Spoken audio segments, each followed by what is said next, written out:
Hai, Shalom. Kita bersyukur kita bisa bertemu kembali dan diberikan kesempatan untuk belajar firman Tuhan. Kita berdoa terlebih dahulu. Tuhan Yesus, hari ini kami kembali datang di hadapan-Mu, mau belajar tentang sabda-Mu. Biarlah Engkau yang berbicara, Engkau yang berkata-kata, Roh Kudus yang menolong kami untuk memahaminya dalam kehidupan kami hari lepas hari. Dalam nama Yesus kami telah berdoa dan mengucap syukur. Amin. Firman Tuhan yang menjadi pembelajaran dan perenungan kita pada hari ini dari Kisah Para Rasul pasal 18 ayat 1 sampai 8. Kisah Para Rasul pasal 18 ayat 1 sampai 8 demikian. Kemudian Paulus meninggalkan Athena lalu pergi ke Korintus. Di Korintus ia berjumpa dengan seorang Yahudi bernama Aquila yang berasal dari Pontus. Ia baru datang dari Italia dengan Priscilla istrinya, karena Kaisar Claudius telah memerintahkan supaya semua orang Yahudi meninggalkan Roma. Paulus singgah ke rumah mereka, dan karena mereka melakukan pekerjaan yang sama, ia tinggal bersama-sama dengan mereka. Mereka bekerja bersama-sama karena mereka sama-sama tukang kemah.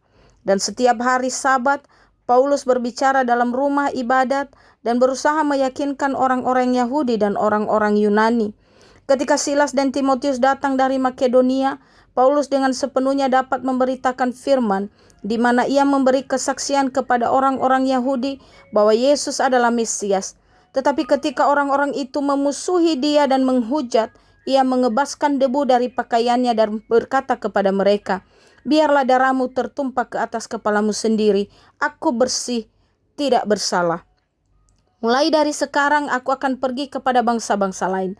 Maka keluarlah ia dari situ, lalu datang ke rumah seorang bernama Titus Justus yang beribadah kepada Allah dan yang rumahnya berdampingan dengan rumah ibadah.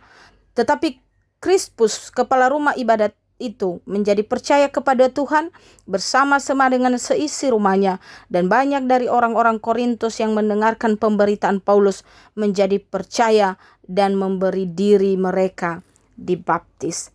Sedemikian jauh pembacaan firman Tuhan, saudaraku yang dikasihi dalam Kristus Yesus. Menurut Kamus Besar Bahasa Indonesia, integritas berbicara tentang kepribadian, berbicara tentang karakter seseorang untuk menjaga suatu keutuhan, keterpaduan antara kesempurnaan atau ketulusan tindakan yang konsisten dengan mengamalkan nilai-nilai kebenaran meski berada dalam kondisi yang sangat sulit sekalipun untuk melakukannya. Maka dalam integritas adanya konsistensi antara perkataan dan perbuatan. Dalam bahasa daerah Nias ada pepatah, "Mamahal daromali mangoou duma-duma." Dan integritas orang percaya harus berdasarkan pada karakter Kristus. Atau dengan kata lain, Kristuslah teladan hidup orang percaya.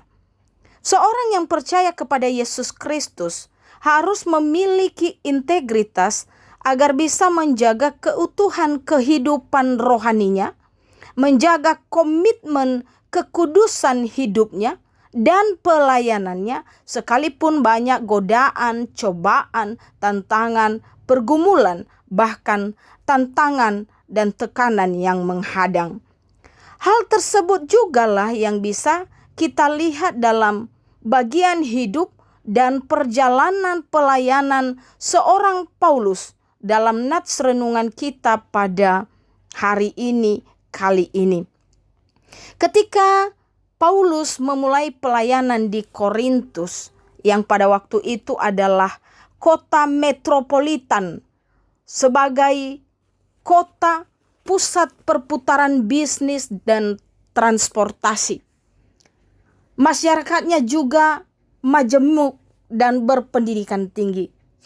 dan ditambah dengan Korintus yang terkenal dengan kuil-kuil dan penyembahan-penyembahan kepada dewa-dewi dan pelacuran atas dasar keyakinan agama.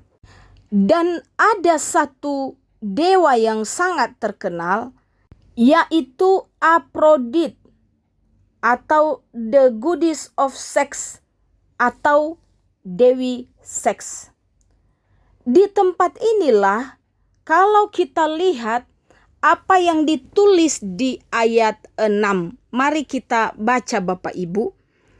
Tetapi ketika orang-orang itu memusuhi dia dan menghujat, ia mengebaskan debu dari pakaiannya dan berkata kepada mereka, biarlah darahmu tertumpah ke atas kepalamu sendiri. Aku bersih, tidak bersalah.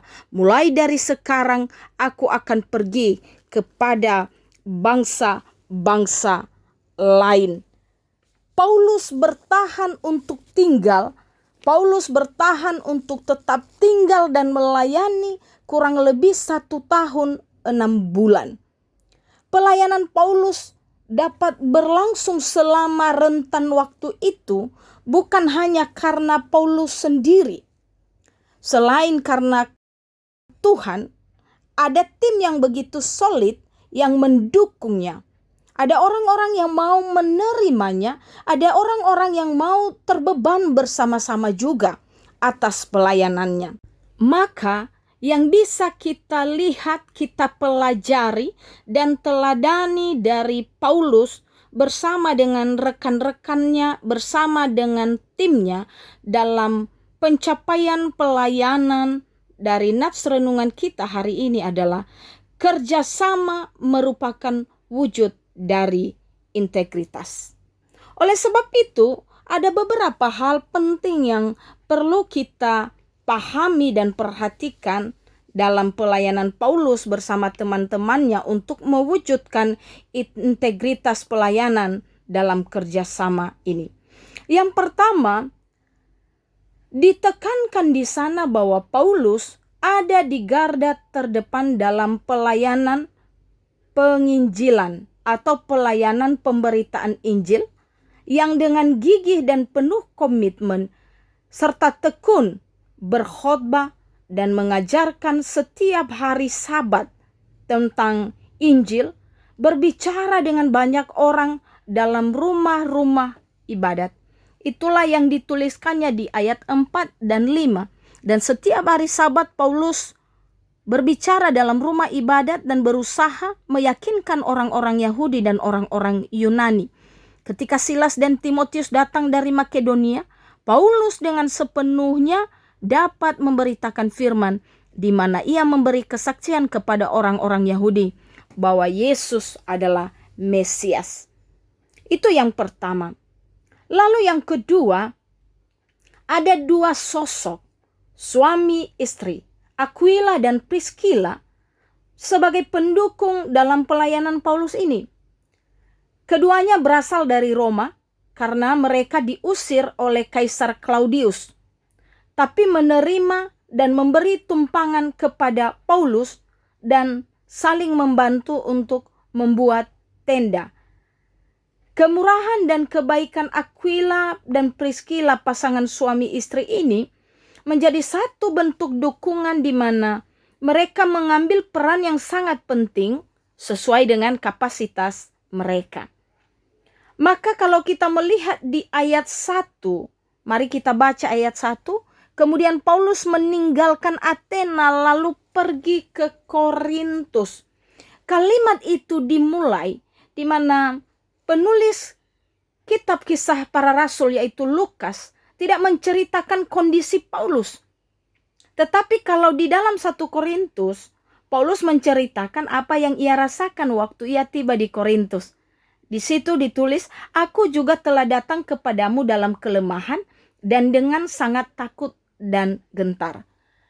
Beberapa penafsir mengatakan kemungkinan pelayanan Paulus di Athena gagal. Itulah sebabnya maka ia pergi ke Korintus dengan perasaan yang masih sangat kacau, dengan kelemahan yang luar biasa, ketakutan dan kegentaran yang menghantuinya. Ketika Paulus tiba di Korintus, maka tentu ia sangat membutuhkan kekuatan, ia tentu sangat membutuhkan support. Dan sangat indah Bapak Ibu ketika Lukas memulai ceritanya di ayat 1, menceritakan bagaimana Paulus mendapatkan kekuatan, mendapatkan support yang sangat luar biasa di saat-saat lemah, yaitu dari Aquila dan Priscilla, pasangan suami istri yang luar biasa ini. Lalu yang ketiga yang perlu kita perhatikan, bila sebelumnya waktu Paulus terbagi antara membuat tenda dan memberitakan Injil, maka kedatangan Silas dan Timotius di ayat 5, saya sudah baca tadi, membuat Paulus dapat sepenuhnya memberitakan Injil. Karena apa Bapak Ibu? Karena Silas dan Timotius adalah rekan dalam pemberitaan Injil. Dan di sisi lain sukacita Paulus bertambah-tambah karena kehadiran mereka tentu membawa bantuan dana dari para donatur-donatur untuk mendukung pelayanannya. Maka Silas, Timotius, dan para donatur adalah bagian dari tim yang juga tidak bisa terpisahkan yang mendukung keberlangsungan pelayanan Paulus dalam pemberitaan Injil. Hal yang keempat, untuk mewujudkan integritas sebagai sebuah kerjasama dalam pelayanan, kita harus memahami tentang yang namanya pelayanan itu pasti akan menghadapi tantangan, baik yang datang dari dalam maupun yang datang dari luar.